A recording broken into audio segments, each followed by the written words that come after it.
Europe Soir. Ça commence à devenir dur. Je suis pas psychiatre. Mais tout le monde savait ça depuis 30 ans. Laurent Bazin sur Europe 1. Pratiquement 18h24, c'est l'heure tous les soirs des fourberies de Benjamin. Bonsoir Benjamin Muller. Bonsoir Laurent, bonsoir à tous. Et on revient sur la visite d'Emmanuel Macron en Corse, évidemment très commentée aujourd'hui. Emmanuel Macron accompagné de Jean-Pierre Chevènement qui a accordé hier soir une interview à Public Sénat, à la base sur un autre sujet que la Corse, un Chevènement de très bonne humeur. Bonjour Jean-Pierre Chevènement. Bonjour. Est-ce que Emmanuel Macron a raison de se rendre en Corse demain ? Alors madame, vous m'aviez invité pour vous parler de la fondation Nous allons en parler de l'islam de France. Là, vous me parlez de la Corse. Allez Jean-Pierre, vu que vous êtes là, juste un mot quand même. Quel message doit-il délivrer aux Corses, à la population corse demain ? Alors, pourrions-nous parler un peu de la fondation de l'islam de France ? Absolument. Monsieur Chevènement, un tout petit mot. On sait que c'est une question que vous connaissez bien. Quel message, selon vous, le chef de l'État doit délivrer demain ? Un message de confiance en la France. Très bien. Eh ben voilà, elle a réussi, bravo la journaliste, même si c'était un peu court. Mais du coup, après elle embraye sur le sujet convenu, la fondation de l'islam de France. La formation des imams, c'est un des problèmes les plus cruciaux de la question. Alors, on ne peut pas prendre le problème par ce bout-là. Alors non, ce n'était pas Tati Daniel qui était sur Public Sénat, juste un monsieur un peu tatillon après tout. Il a le droit, non ? Oui, autre style d'invité, Karine Le Marchand qui était ce matin chez Philippe Vandel sur Europe. Philippe Vandel, sans aucun doute troublé par Karine Le Marchand sur Europe 1 ce matin. Sur Europe 1, on a dit. Karine Le Marchand avec nous sur France Info avec Jules Lavie. Eh ben non, pauvre des choses Philippe. qui arrivent. Ce sont des choses qui arrivent. Alors Karine Le Marchand est venue ce matin parler de sa future émission Ambition Intime avec Franck Dubosc, une émission critiquée par les critiques qui reprochent à l'animatrice son humour grivois. Réponse. Ah mais moi je revendique mon humour en dessous de la ceinture.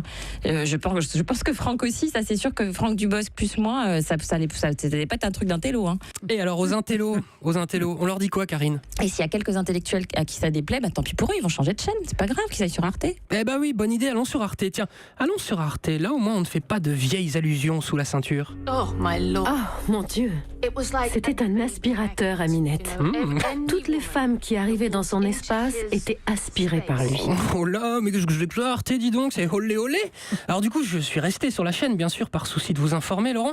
Il s'agissait d'un documentaire sur Georges Best. C'est la légende du foot, oui, Manchester United. Bien évidemment, Georges Best, considéré comme l'un des plus grands attaquants de l'histoire et qui traîne surtout une réputation d'homme à femme très, très tournée sur la fête et sur l'alcool. Une de ses ex raconte.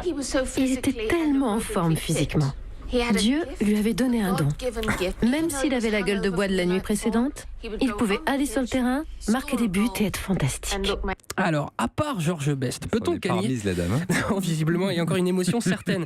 Peut-on gagner des matchs avec la gueule de bois ? On l'espère pour les joueurs parisiens qui ont fêté, et apparemment pas qu'un peu, l'anniversaire de Neymar dimanche, alors qu'il joue ce soir contre Sochaux. D'ailleurs, pour le capitaine de Sochaux, Florian Tardieu, cette cuite à 36 heures d'un match, c'est un peu du foutage de gueule. Ils font une fête où certains joueurs devaient être un peu bien quand même, donc juste avant un huitième de finale, donc ouais, ils ne respectent pas, donc sachant que moi j'ai dormi à 8h30 et eux ils font la fête. Et que vous allez surtout prendre une sacrée enfin bref. Alors, cet anniversaire de Neymar, était-ce un peu trop clinquant ? En fait, on trop avec Neymar. Écoutez Vincent Moscato tout à l'heure sur RMC. C'est l'anniversaire de Rihanna. T'as complètement raison. C'est le pognon, c'est le flamme, c'est le showbiz, c'est Internet, c'est les Twitter, les trucs comme ça. Moi, ça me passionne pas trop. Sincèrement, quand j'étais gamin, l'anniversaire de Jean-Pierre Rive, je m'en battais le coquillard. C'est bien connu que les joueurs de rugby n'ont jamais aimé les troisièmes mi-temps, bien sûr. D'ailleurs, Moscato, je sais pas s'il a le cafard ou quoi, mais sa vision de la France, me fait pas rêver. C'est énergie 12. Mais le niveau de la fraise, c'est énergie 12. La France, c'est énergie 12. Et bah du coup, Nabila présidente. Allô. Non mais allô quoi. Voilà, petite vanne offerte gratuite. Alors pour revenir à Sochaux PSG, l'équipe de Yapapeno, l'émission de Thomas Touroud, était tout à l'heure en direct de Sochaux en assumant parfaitement quoi ? Eh bah qu'à Europe 1, on est à fond pour Sochaux. Et on a la super légende. Triomphe pour Sochalion, s'il vous plaît. Voilà, si vous avez arrêté l'émission, je vous recommande le podcast. C'est un grand n'importe quoi. Un grand n'importe quoi. Laurent, il nous reste 20 secondes. Je vous laisse avec une phrase, juste une, encore sur Arte, signée du patron Georges Best. Avec son insolence, il affirme: si on m'avait donné le choix entre dribbler 4 défenseurs puis marquer un but en pleine lucarne contre Liverpool ou me taper Miss Monde, j'aurais eu du mal à me décider. Par chance, les deux me sont arrivés.